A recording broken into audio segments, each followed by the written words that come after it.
The Odyssey, Book 15. Pallas sends home Telemachus from Lacedaemon with presents given to him by Menelaus. Telemachus landed, goes first to Eumaeus. Now Pallas Athena went to the wide land of Lacedaemon to put the noble son of the great-hearted Odysseus in mind of his return, and to make him hasten his coming. And she found Telemachus and the glorious son of Nestor crouched at the vestibule of the house of famous Menelaus.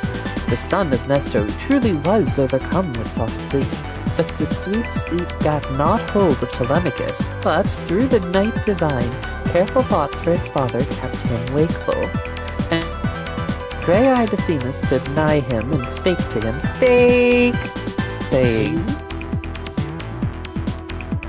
Telemachus, it is no longer meet that thou shouldst wander far from thy home, leaving thy substance behind thee, and men in thy house so wanton, lest they divide and utterly devour all thy wealth, and thou shalt have gone on a vain journey. But come, rouse with all haste Menelaus of the loud war cry to send thee on thy way, that thou mayest even yet find thy noble mother in her home. For even now her father and her brethren bid her wed Eurymachus, for he outdoes all the wooers in his presence, and hath been greatly increasing his gifts of wooing. So shall she take no treasure from thy house despite thy will. Thou knowest of what sort is the heart of a woman within her. All her desire is to increase the house of the man who takes her to wife. But her former children and of her own dear lord she has no more memory once he is dead, and she asks concerning him no more. Go then, and place thyself all thy substance in the care of the handmaid who seems to thee the best, till the day when the gods shall show thee a glorious bride. Now another word will I tell thee, and do that thou lay it. Now another word will I tell thee, and do thou lay it up in thine heart. The noblest of the wooers lie in wait for thee of purpose in the strait between Ithaca and rugged Samos, eager to slay thee before thou come into thine own country. But this methinks will never be. Yea, sooner shall the earth close over certain of the wooers than devour thy livelihood. Nay, keep thy well-wrought ship far from those isles, and sail by night as well as by day, and he of the immortals who hath thee in his keeping and protection will send thee a fair breeze in thy wake. But when thou hast touched the nearest shore of Ithaca, send thy ship and all thy company forward to the city. But for thy part, seek first the swineherd who keeps thy swine, loyal and at one with thee. There do thou rest the night, and bid him go to the city and bear tidings of thy coming to the wise Penelope. Now how she hath got thee safe, and thou art come up out of Pylos, full metal alchemist. Okay. Ooh. Would that be bulge? Or do you want me to Yes. stop there? Yeah. Full metal alchemist. Therewith she departed to high Olympus, but Telemachus woke the son of Nestor out of sweet sleep, touched him with his heel, and spake to him, saying, Awake, Pisistratus? Is that how we said that last time? I don't think we've said it before. Pisistratus, yep. Yeah. Awake, Pisistratus, son of Nestor. Bring up thy horses of solid hoof and yoke them beneath the car, that we may get forward on the road. Then Pisistratus, son of Nestor, answered him, saying, Telemachus, we may in no wise drive through the dark night, how eager soever to be done. Nay, soon it will be done. Tarry then till the hero, the son of Atreus, spear-famed Menelaus, brings gifts, and sets them on the car, and bespeaks thee kindly, and sends thee on thy way. For of him a guest is mindful all the days of his life, even of the host that shows him loving kindness. So spake. So spake he, and anon came to the golden throne dawn. And Menelaus, with a loud war cry, drew nigh to them. He was risen from his bed, fair-haired Helen, by fair-haired Helen. Now when the dear son of Odysseus marked him, he made haste and girt his shining doublet about him. And the hero cast a great mantle over his mighty shoulders, and went forth at the door. And Telemachus, dear son the divine Odysseus came up and spake, lots of spaking, to Menelaus, saying, Full Metal Alchemist. Okay, Full Metal Alchemist. Menelaus, son of Atreus, fosterling of Zeus, leader of the people, even now do thou speed me hence to mine own dear country, for even now my heart is fain to come home again.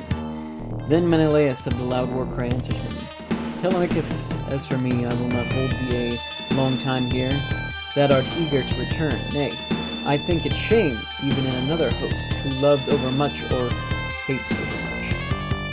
Measure is best in all things. He does equal wrong, who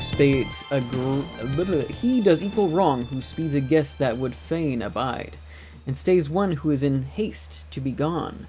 Men should lovingly entreat the present guest, and speed departing.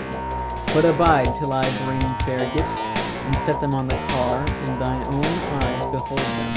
And I bid the women to prepare the midday meal in the halls, out of the good store they have within. Honor and glory it is for us, and gain with all for thee, that ye should have eaten well ere you go on your way over vast and limitless lands.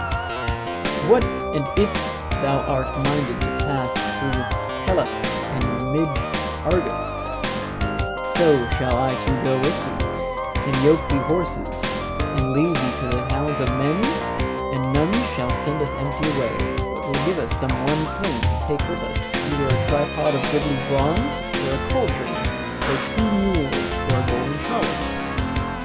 Then wise Telemachus answered him, saying, Menelaus, son of Atreus, fosterling of Zeus, leader of the people, rather would I return even now to mine own land, for I left none behind to watch over my goods when I depart. I would not that I myself should perish in the quest of my godlike father, nor that any good heirloom should be lost from my hands. Now, when Menelaus, the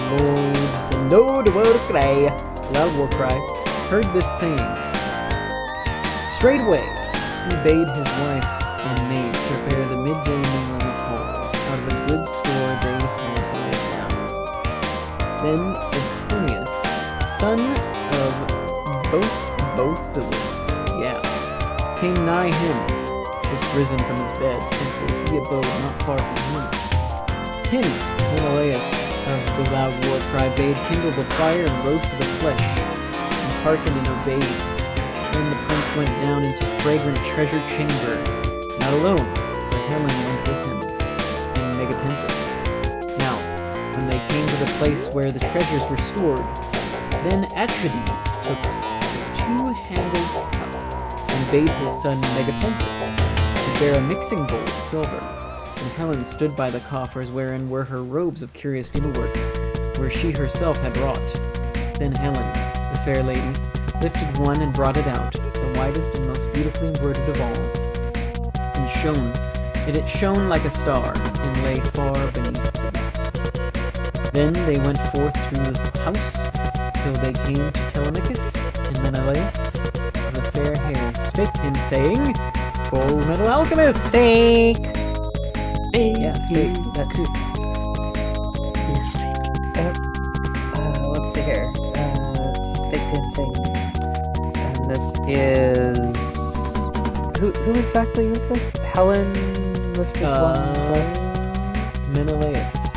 I have lost... Okay, this is Menelaus speaking. Telemachus, may Zeus the Thunderer and the Lord of Here in very truth bring about thy return according to the desire of thy heart. And of the gifts, such as are treasures stored in my house, I will give thee the goodliest and greatest of price. I will give thee a mixing bowl beautifully wrought. It is all of silver, and the lips thereof are finished with gold, the work of Pastus and the hero Phaedamus, the king of Sidonias, gave it to me when his house sheltered me on my coming thither. This cup I would give thee if the price is right. Wait, no, sorry. Okay, let me try that again. Sorry. Telemachus, may Zeus the Thunderer and Lord of Here in very truth bring about thy return according to the desire of thy heart. And of the gifts, such as are treasures stored in my house, I will give thee the goodliest and the greatest of price. I will give thee a mixing bowl beautifully wrought. It is all of silver, and the lips thereof are finished with gold, the work of Hephaestus, and the hero Phaedamus, the king of Sidonians, gave it to me when his house sheltered me on my coming thither. This cup I would give to thee. Therewith It's the like a hero game show, though. Atreus. I know, right? Like, it's so very Price is Right. Therewith the hero Atreides set the two-handled cup in his hands, and the strong Megaphantes bare the shining bowl and set it before him. And Helen came up, beautiful Helen, in the robe in her hands, and spake and hailed him. Spake! Lo, I too give thee this gift, dear child, a memorial of the hands of Helen, against the day of thy desire, even of thy bridal, for thy bride to wear it. But meanwhile let it lie by thy dear mother in her chamber, and may joy go with thee to thy well-builded house and thine own country. With that she put it into his hands, and he took it and was glad. And the hero Pisistratus took the gifts and laid them in the chest of the car, and gazed on all and wondered. Then Menelaus' pair led them to the house. Then they twain sat them down on chairs and high seats, and the handmaid bare water for the hands and the goodly golden ewer, and poured forth over a silver basin to wash withal, and drew to their side a polished table. And a grave dame bare wheaten bread and set it by them, and laid on the board many dainties, giving freely such things as she had by her. And the son of Boethus carved by the board and divided the messes, and the son of renowned Menelaus poured forth the wine. So they stretched forth their hands upon the good cheer set before them. Now when they had put from them the desire of meat and drink, then did Telemachus, the glorious son of Nestor, yoke the horses and climb into the inlaid car, and they drave forth on the gateway and echoing gallery. After these, Menelaus of the fair hair, the son of Atreus, went forth bearing in his right hand a golden cup of honey-hearted wine, that they might pour a drink offering ere they departed. And he stood before the horses and spake his greeting, full metal alchemist. It's quite the greeting. Thanks for the raid. I know, right? Oh yeah, for sure. Yeah, my bitrate got so low that it was either crashing or over 10 minutes behind. And like, don't get me wrong, I am super flattered by that level of dedication, but after a certain point, I've just got to say, no, I do this to people. Let's give you a customer shout-out. A shouty out. Yeah. Also welcome in Beans. Beans thought we were saying spake. Spake. Baby Spade. We were saying spake. And we were spaking, and doing some old bacon. Oh, your music apparently needs to be turned down, Satil. Turned down for what? Turn down for the phone. That's weird because it's like -30 on OBS, but I guess I'll turn it down. I'm quiet. Is that the problem? Means do I need to start screaming?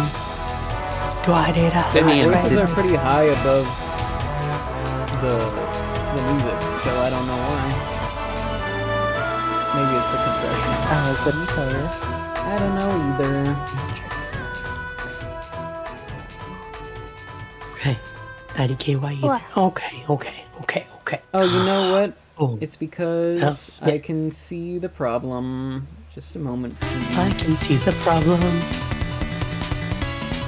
We didn't have a clue.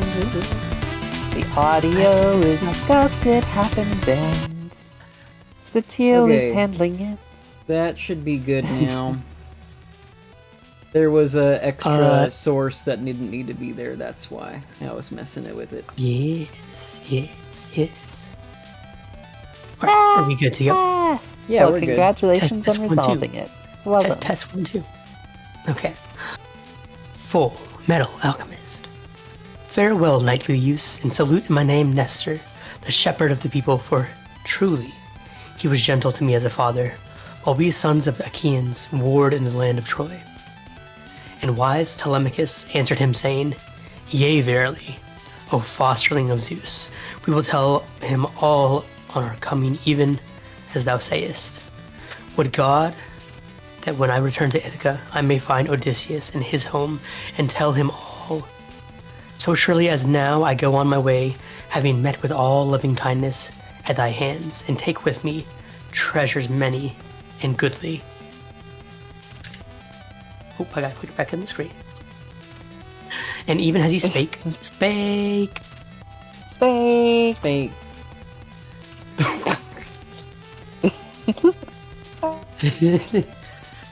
So I'm gonna read that with the phrase you just said. And even as he spake a bird, even as he spake, a bird flew forth at his right hand, an eagle that bare in his claws a great white goose, a tame fowl from the yard, and men and women followed shouting. But the bird drew near them and flew off to the right, across the horses, and that they saw it were glad, and they that saw it were glad, and their hearts were all comforted within them. That Pisistratus, son of Nestor, first spake among them. Spake. Consider, Menelaus, fosterling of Zeus, leader of the people, whether God hath showed forth this sign for us twain, or for thee thyself. So spake. I'm getting all the spakes today. Goodness. A lot of spaking going So on. spake he. Mm-hmm. I see one forthcoming. so- Watch out. I see. Anon. So spake he, and the warrior Menelaus pondered thereupon how he should take heed to answer and interpret it aright. And long-robed Helen took the word and spake. Spake. Saying, Hear me, and I will prophesy, as the immortals put it into my heart, and as I deem it will be accomplished. Even as yonder eagle came down from the hill, the place of his birth and kin, and snatched away the goose that was fostered in the house, even so shall Odysseus return home after much trial and long wanderings, and take vengeance. Yea, or even now is he at home and sowing the seeds of evil for all the wooers. Full Metal Alchemist. Full Metal Alchemist. Then wise Telemachus answered her, saying, Now may Zeus ordain it, Zeus the Thunderer and Lord of here. Then would I do thee worship as to a god, even in my home afar. He spake. Thank you. And smote the horses with the lash, and they sped quickly towards the plain, in eager course through the city. So all day long they swayed the yoke they bore upon their necks. And the sun sank, and all the ways were darkened. And they came to Pherae, the house of Diocles, son of Orsilochus, the child begotten of Alpheus. There they rested for the night, and by them he set the entertainment of strangers. Now so soon as early dawn shone forth the rosy-fingered, they yoked the horses and mounted the inlaid car, and forth they drave from the gateway and the echoing gallery. And he touched the horses with the whip to start them, and the pair flew onward, nothing loth. And soon thereafter they reached the steep hold of Pylos. Then Telemachus spake unto the son of Nestor, saying, Son of Nestor, in what wise mightest thou make me a promise and fulfill my bidding? For we claim to be friends by reason of our father's friendship of old. Moreover, we are equals in age, and this journey shall turn to our greater love. Take me not hence past my ship, O fosterling of Zeus, but leave me there, lest that old man keep me in his house in my despite, out of his eager kindness, for I must go right quickly home. So spake. And the other, and the son of Nestor. So speaking, and the son of Nestor communed with his own heart how he might make promise. That word "some" is, do they mean to say son, or is it actually "some"? and the sum of Nestor commune with his own heart. Interesting. How he might make promise and duly fulfill the same. So, as he thought thereon in this wise, it seemed to him best. He turned back his horses toward the swift ship and the sea banks, and took forth the fair gifts and set them in the hinder part of the ship, the raiment and the gold which Menelaus gave him. And he called to Telemachus and spake to him winged words. Speak. Now climb the ship with all haste, and bid all thy company do likewise ere I reach home, and bring the old man word. For well I know in my mind and heart that, being so wilful of the heart, he will not let thee go, but he himself will come hither to bid thee to his house, and methinks that he will not go back without thee. For very wroth will he be despite thine excuse. Thus he spake, and drave the horses with the flowing manes back to the town of Pylians. Of the Pylians, yeah. And came quickly to the halls. And Telemachus called to his companions and commanded them, saying, Set ye the gear in order, my friends, in the black ship, and let us climb aboard, that we may make way upon our course. So spake he, and they gave good heed and hearkened. Then straightway they embarked on the... Then straightway they embarked and sat upon the benches. Thus he was busy hereat, and praying and making burnt offering to Athena by the stern of the ship, like bumping this thing, by the stern of the ship when there drew nigh him one from a far country. Ah, okay, interesting set of word progression. That had slain his man and was fleeing from out of Argus. He was a soothsayer, and by his lineage he came of Melampus, who of old time abode in Pylos, mother of flocks, a rich man, and one that had an exceedingly goodly house among the Pylians. But afterwards he had come to the land of strangers, fleeing from his country, and from Neleus, the great-hearted, the proudest of living men, who kept all his goods for a full year by force. All that time Melampus lay bound with hard bonds in the halls of Phylacus, suffering strong pains for the sake of the daughter of Neleus, and for the dread blindness of soul, which the goddess of Erinus of the dolorous stroke had laid on him. Howsoever, he escaped his fate, and drave away the lowing kine from Phylacus to Pylos, and avenged the foul deed upon godlike Neleus, and brought the maiden home to his own brother to wife. Ah, he brought the maiden home to his own brother to... Okay, yeah. He wanted his brother to marry. Okay. As for him, he went to a country He wanted his brother to get it on with her. Yeah. As for him, he went to a country of other men, to Argus, to pass the pasture land of horses. For there truly it was ordained that he should dwell, bearing rule over many of the Argives. There he wedded a wife, and builded him a lofty house, and begat Antiphates and Mantius, two mighty sons. Now Antiphates begat Oicles, the great-hearted, and Oicles Amphiaraus. Whoa. Now Amphites begat Oicles.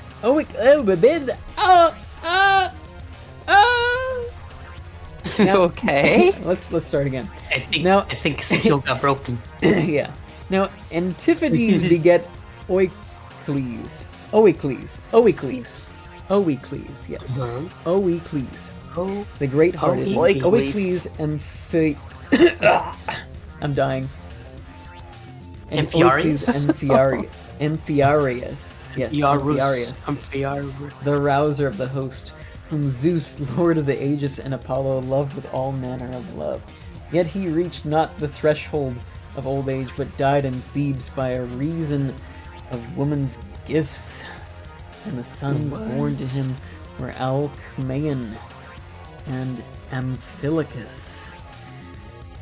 But Mantius begat Polyphetes and Cleitus, all Cleitus. But it came to pass that the golden throne dawn snatched away Cleitus for his very beauty's sake, that he might dwell with the immortals. Poor old Cleitus, full metal alchemist. Thank you, Carl, for the follow. I Thanks appreciate for the that. follow to Ball Jeet. Heck Welcome to this yeah. awesome. Okay, Celine's turn.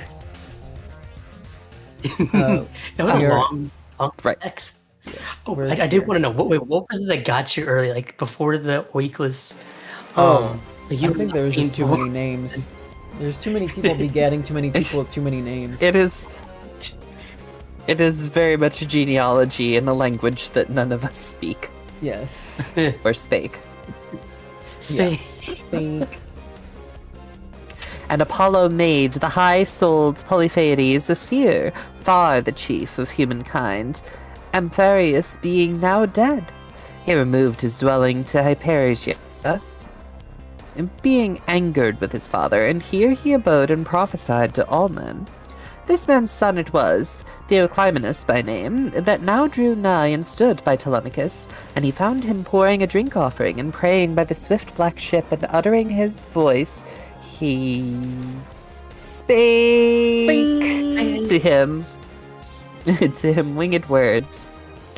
Friend, since I find thee making burnt offering in this place, I pray thee by thine offerings and by the god, and thereafter by thine own head, and in the name of thy men, thy company, answer with my question truly and hide it not. Who art thou of the sons of men, and whence? Where is thy city? Where are they that begat thee?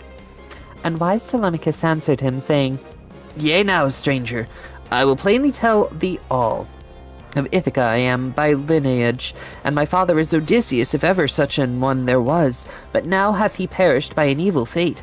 Wherefore I have taken my company in a black ship, and have gone forth to hear the word of my father that has been long afar.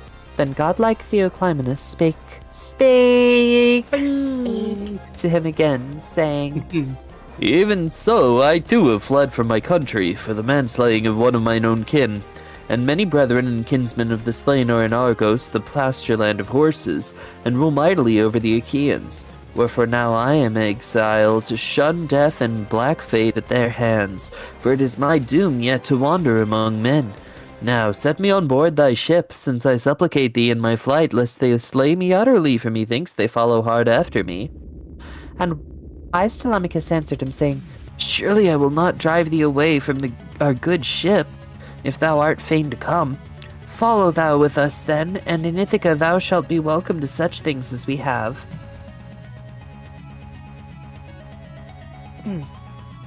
Excuse me. Therewith he took from him his spear of bronze, and laid it along the deck of the curved ship, and himself too climbed the seafaring ship. Then he sat him down in the stern, and made Theoclymenus to sit beside him, and his company loosed the hawsers. Then Telemachus called unto his company, and bade them lay hands on the tackling, and speedily they hearkened to his call.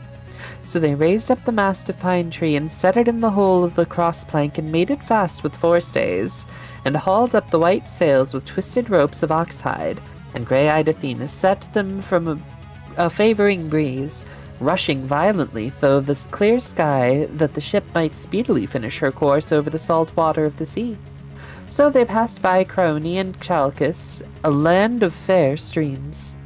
And the sun set, and all the ways were darkened, and the vessel drew nigh to Phae, being sped before the breeze of Zeus, and then past goodly Elis, where Iphians bear rule.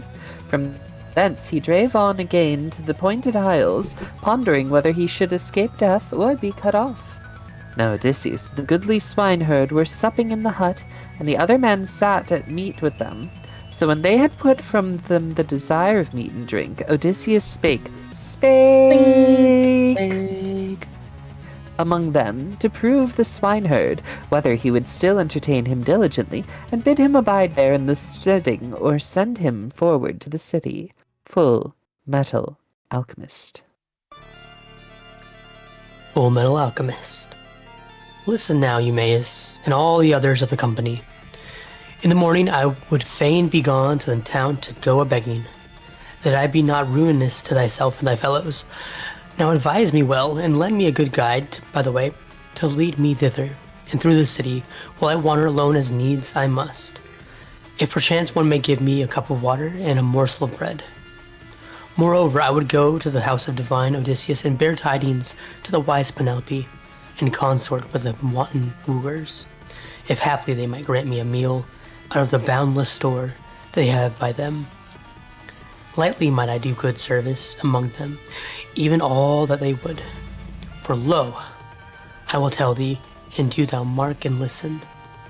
By the favor of Hermes, the messenger who gives grace and glory to all men's work, no mortal may vie with me in business of a survey man, in piling well a fire, in cleaving dry faggots, and in carving roasting flesh, and in pouring of wine, those offices wherein meaner men serve their betters. Then didst thou speak to him in heaviness of heart, swineherd Eumaeus. Ah, wherefore, stranger, hath such a thought arisen on thine heart? Surely thou art set on perishing utterly there, if thou wouldst indeed go into the throng of the wooers, whose outrage and violence reacheth even to the iron heaven. Not such as thou are their servants. They that minister to them are young and gaily clad in mantles and in doublets, and their heads are anointed with oil, and they are fair of face, and the polished beards are laden with bread and flesh and wine. Nay, abide here, for none is vexed by the presence, neither I nor any of my fellows that are with me. When the dear son of Odysseus comes, he himself will give thee a mantle and a doublet for raiment, and will send thee whithersoever thy heart and spirit bid thee go. Then the steadfast goodly Odysseus answered him, Oh, that thou mayest so surely be dear to Father Zeus as thou art to me, and that thou didst make me to cease from wandering and dread woe, for there is no other thing more mischievous to men than roaming. Yet for their cursed bellies need men's endure more sore stress, to whom come wandering and tribulation and pain. But behold now, since thou stayest me here, and biddest me wait his coming, tell me of the mother of divine Odysseus, and of the father whom at his departure he left behind him on the threshold of old age. Are they, it may be, yet alive beneath the sun, or underneath the sunlight, or already dead, and within the house of Hades? Then spake.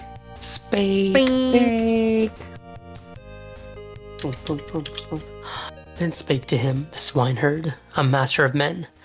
Yea, now, stranger, I will plainly tell thee all. Laertes yet lives, and prays evermore to Zeus that his life may waste from out his limbs within his halls, for he has wondrous sorrow for his son that is far away, and for the wedded lady his wise wife, whose death afflicted him in chief and brought him to old age before his day. Now she died of very grief for her son renowned by an evil death, so may no man perish who dwells here and is a friend to me in word and in deed. So long as she was on earth, though in much sorrow, I was glad to ask and inquire concerning her, for that she herself had reared me along with long robes. Sitimony, I would say. Sitimony, long robes, Sitimony, her noble daughter, the youngest of her children. With her I was reared, and she honored me little less than her own. But when we both came to the time of our desire, to the flower of age, thereupon they sent her to Same. Same? Same? I don't know. Okay. Sami. Same, bro. Sami. And got a great bride price. But my lady clad me in a mantle and doublet, raiment very fair, and gave me sandals for my feet, and sent me forth to the field, and right dear at heart she held me. But of these things now at last I am lacking. Yet the blessed gods prosper the work of mine own hands, whereat I abide. Of this my substance I have eaten and drunken, and given to reverend strangers. But from my lady I may hear naught pleasant, neither word nor deed, for evil hath fallen on her house, a plague of froward men. Yet thralls have a great desire to speak before their mistress, and find out all, eat, and drink, and moreover to carry off somewhat with them to the field, such things as ever comfort the heart of a thrall. Full Metal alchemist. I don't know how you pronounce that SAME word. I'm pretty sure it would be Sami. Okay, Sami. that makes sense. Sami. Sami. I make a lot of sense. It's part of the awesome bit that is me. That's true. I stay alive by Logic. making. Alright. Full Metal Okay, making Alchemist. I'm ready to go. And Odysseus of many counsels answered him, saying, Ah, Eumaeus, how far then didst thou wander from thine own country and thy parents, while as that yet thou wast but a child? But come, declare me this, and plainly tell it all. Was a wide wade town of men taken in sack wherein dwelt thy father and thy lady mother? Or did unfriendly men find thee lonely, tending sheep or cattle, and shipped thee thence, and sold thee into the house of thy master here, who paid for thee a goodly price? Then spake to him the swineherd, Big. a master of men. Stranger, since thou askest and questionest me hereof here, give heed now in silence, and make merry, and abide here drinking wine. Lo, the nights now are of length untold. Time is there to sleep, and time to listen, and be glad. Thou needst not turn to bed before the hour, even too much sleep is vexation of spirit. But for the rest, let him whose heart and mind bid him go forth and slumber, and at dawning of the day let him break his fast, and follow our master's swine. But let us twain drink, and feast within the steading, and each in his neighbor's sorrow take delight, recalling them, for even the memory of griefs is a joy to a man who hath been sore tried and wandered far. Wherefore I will tell thee that whereof thou askest and dost question me. There is a certain isle called Syria, if haply thou hast heard tell of it, over above Ortygia. And there are the turning places of the sun. It is not very great in compass, though a goodly isle, rich in herds, rich in flocks, with plenty of corn and wine. Dearth never enters the land, and no hateful sickness falls on wretched mortals. But when the tribes of men grow old in the city, then Apollo of the silver bow with Artemis. Then comes Apollo of the silver bow with Artemis, and slays them with the visitation of his gentle shafts. In that isle are 2 cities, and the whole land is divided between them, and my father was king over the twain. Ctesias, Ctesias, son of Ormenus. Ormenus? Ctesias, son of Ormenus, a man like to the immortals. Thither came to the Phoenicians, mariners, renowned, greedy merchant men, with countless goads in a black ship. Now in my father's house was a Phoenician woman, tall and fair and skilled in bright handiwork. This woman the Phoenicians with their sleights beguiled. First, as she was washing clothes, one of them lay with her in love by the hollow ship, for love beguiles the minds of womankind, even of the upright. Then he asked her who she was, and when she came, and straightway she showed him the lofty home of my father. So he...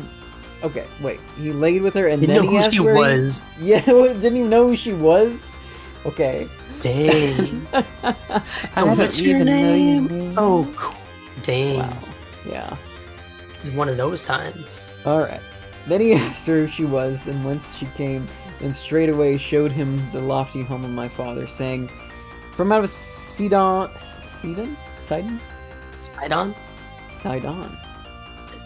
Maybe? Sidon? Sidon. I know it's Oh, like Sidonia. Sidonia. Would be From out of Sidon I avow that I come, land rich in bronze, and I am daughter of Erebus, the deeply wealthy. But Taphians, who were sea robbers, laid hands on me and snatched me away as I came from the fields, and brought me hither, and sold me into the house of my master, who paid for me a goodly price. Then the man who laid who had lain with her privily, answered, Say, wouldst thou now return home with us, that thou mayst look again on the lofty house of thy father and mother, and on their faces? For truly they yet live, and have a name for wealth. Then the woman answered him and spake, saying, Even this may well be, if ye sailors will pledge me an oath to bring me home in safety. So spake she, and they all swore thereto as she bade them. Now when they had sworn and done that oath, again the woman spake among them, and answered, saying, Hold your peace now, and let none of your fellows speak to me and greet me, if they meet me in the street, or even at the well, lest one go and tell it to the old man at home, and he suspect someone, and bind me in hard bonds, and devise death for all of you. But keep ye the matter in mind, and speed the purchase of your homeward freight. And when your ship is freighted with stores, let a message come quickly to me at the house, for I will likewise bring gold all that comes under my hand. Yea, and there is another thing that I would gladly give for my fare. I am nurse to the child of my lord in the halls, a most cunning little boy, that runs out and abroad with me. Him would I bring on board ship, and he should fetch you a great price, wheresoever ye take him for sale among men of strange speech. Dang, this is kind of messed up. Therewith she went her way to the fair halls, but they abode us a whole year, and got together much wealth in their hollow ship. And when their hollow ship was now laden to depart, they sent a messenger to tell the tidings to the woman. There came a man versed in craft to my father's house, with a golden chain strung here and there, with amber beads. Now the maidens in the hall and my lady mother were handling the chain and gazing on it, and offering him their price. But he had signed silently to the woman, and therewithal gat him away to the hollow ship. Then she took me by the hand and led me forth from the house. And at the vestibule of the house she found the cups and the tables of the guests that had been feasting, who were in waiting on my father. They had gone forth to the session in the place of parley of the people, and she straightway hid 3 goblets in her bosom, and bare them. Chest is looking awful big today. It's about the size of 3 goblets. What are you doing looking at my chest? I don't know. I've never seen 3 before. And My loot is up here. He straightway hid 3 goblets in her bosom, and bare them away. And I followed in my innocence. And then the sun sank, and all the ways were darkened, and we went quickly and came to the good haven, where she was the swift ship of the Phoenicians. So they climbed on board and took us up with them, and sailed over the wet ways, and Zeus sent us a favoring wind. For 6 days we sailed by day and night continually. But when Zeus, son of Cronos, added the 7th day thereto, then Artemis the archer smote the woman, that she fell as a sea swallow falls, with a plunge into the hold, and they cast her forth to be prey of seals and fishes. But I was left stricken at heart. And wind and water bare them and brought them to Ithaca, where Laertes bought me with his possessions. And thus it chanced that mine eyes beheld this land. Wow, this dude had a crazy childhood. You really kind of did. Yeah. Okay, Full Metal Alchemist. Full Metal Alchemist.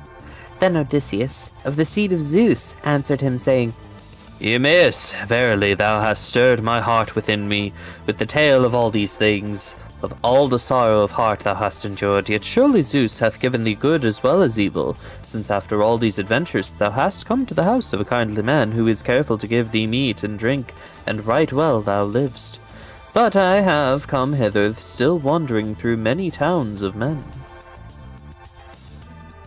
Thus they spake, one with the other. Then they laid them down to sleep for no while, but for a little space, for soon came the throne's dawn. But on the shore of the company of Telemachus were Huh? Sorry. We said space. Because earlier Zatil had said, I don't even remember. Sake. Or something We similar. said Yeah, sake. sake. We said space this time. Yeah. I see. But on the shore of the company of Telemachus were striking their sails, and took down the mast quickly, and rowed the ship on to anchorage. And they cast anchors, and made fast the hawsers, and themselves too stepped forth upon the strand of the sea, and made ready the midday meal, and mixed the dark wine. Now, when they had put from them the desire of meat and drink, wise Telemachus first spake among them. Do ye now drive the black ship to the city, while I will go to the fields and to the herdsmen, and at even I will return to the city when I have seen my lands, and in the morning I will set by you the wages of the voyage, a good feast of flesh and of sweet wine. Then godlike Theoclymenus answered him, And whither shall we go, dear child? To what man's house shall I betake me, of such as our lords in Ithaca? Shall I get me straight to thy mother and to thy home? Then wise Telemachus answered him, saying, In other case, I would bid thee go even to our own house, for there is no lack of cheer for strangers. But now would it be worse for thyself, for as much as I shall be away, nor would my mother see thee. For she comes not often in sight of the wooers in the house, but abides apart from them in the upper chamber, and weaves at her web. Yet there is one whom I will tell thee of, to whom thou may goest, Eurymachus, the glorious son of wise Polybus, whom now the men of Ithaca look upon even as if he were a god, for he is far the best man of them all, and is most eager to wed my mother, and to have the sovereignty of Odysseus. Howbeit Olympian Zeus, that dwells in the clear sky, knows hereof, whether or no he will fulfill for them the evil day before their marriage. Now even as he spake, a bird flew out on the right, a hawk, the swift messenger of Apollo. In his talons he drove and plucked her, and shed the feathers down to the earth, midway between the ship and Telemachus himself. Then Theoclymenus called him apart from his fellows, and clasped his hand, and spake, and hailed him. Telemachus, surely not without the gods' will hath the bird flown out of the right, for I knew when I saw him that he was a bird of omen. There is no other house more kingly than yours in the land of Ithaca. Nay, ye have ever the mastery. And wise Telemachus answered him, saying, Ah, stranger, would that this word may be accomplished. Soon shouldst thou be aware of kindness and many a gift at my hands, so that whoso met with thee would call thee blessed. Then he spake to Piraeus, his trusty companion. Piraeus, son of Cleitus, thou that at other seasons hearkenest to me above all my company, who went with me to Pylos, even now, I pray, lead this stranger home with thee, and give him heed to treat him lovingly, and with worship in thy house till I come. Then Piraeus, spearman renowned, answered him, saying, Telemachus, why, even if thou shouldst tarry here long, yet will I entertain this man, and he shall have no lack of strangers' cheer. Therewith he went on board, and bade his men themselves to mount and loose the hawsers, and quickly they embarked and sat upon the benches, and Telemachus bound his goodly sandals beneath his feet, and seized a mighty spear, shod with sharp bronze, from the deck of the ship, and his men loosed the hawsers. So they thrust off and sailed to the city as Telemachus bade them, the dear son of divine Odysseus. But swiftly his feet bore him on his forward way, till he came to the court, where his swine out of number, and among them the good swineherd slept, a man loyal to his lords. It's book 16! Book 16. Yeah, Do we want to try rolling into book 16? Do we want to... How do we want to play this? Let's put a cap on it for now. Okay. And return next week. Actually, should we schedule next week right now? How about that? Next Friday?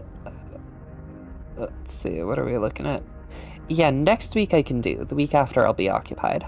Ah, yes. Okay. So let's see. The same time, right? Yes. Yeah, same bat time, same bat channel. Sure. Mm-hmm. All right. I'll put it down in the reminders. Oh, yeah. Yeah. I do have Heck yeah. a second part to this stream coming up with Beansy here. We're going to play Final Fantasy IV. Easy.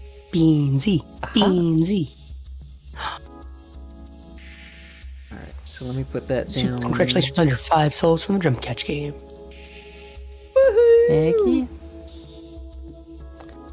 Alright, so what are you two's plans from here?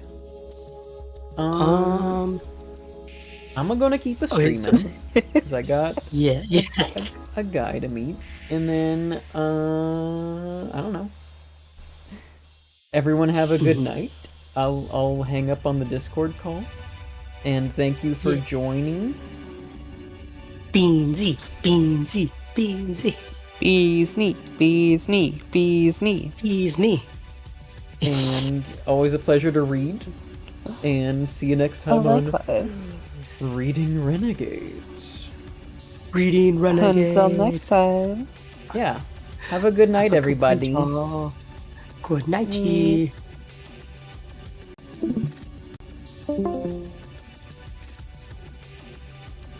Okay. Beans, I will take a brizzity break for a little bit. And then we will come back and I'll call you on Discord right now. How about that? Let's do that. Give me a minute. I'm gonna change things on stream real quick, and then I'll take a BRB and let the music keep playing. I never know whether to put retro or Final Fantasy IV or whatever. It's fine. We'll figure it out. Let's take a BRB and call it the Beansy. Final Fantasy 80. Yeah.